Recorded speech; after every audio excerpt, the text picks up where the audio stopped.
भारत की गुरु परंपरा, ऋषि परंपरा और गुरु परंपरा में, ऋषि परंपरा में, वेद परंपरा, योग परंपरा, सनातन परंपरा में अपने आप को पूरा समाहित करते हुए गुरु पूर्णिमा का, गुरु पर्व का, गुरु महोत्सव का, गुरु शिष्य परंपरा का सबसे बड़ा तत्व है कि हम गुरु की आज्ञा में, शास्त्र आज्ञा में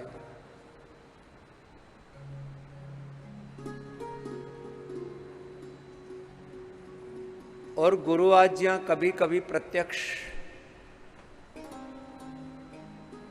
ना मिल पाए,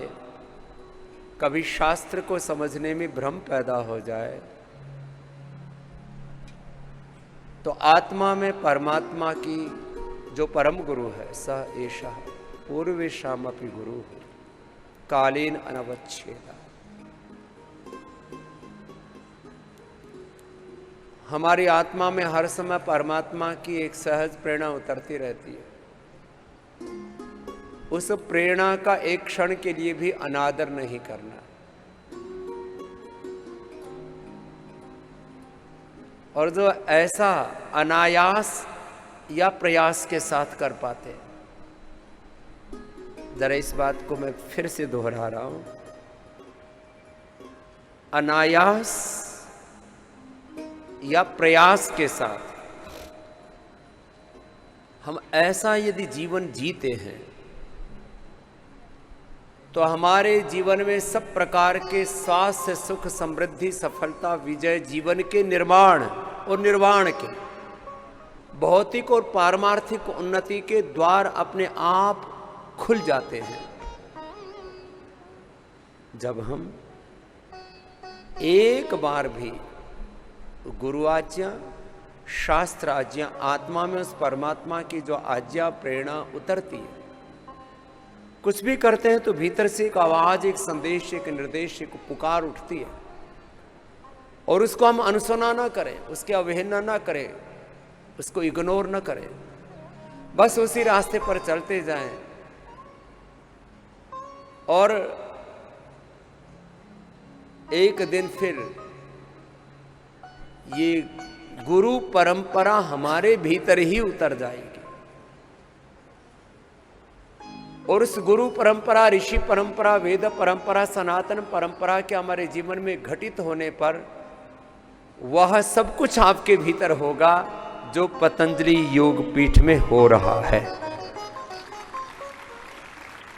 स्वामी रामदेव जो आपके सामने बैठे, पूज्य आचार्य श्री आपके सामने बैठे हैं, हम इसी गुरु परंपरा, ऋषि परंपरा, वेद परंपरा, सनातन परंपरा के परिणाम मात्र।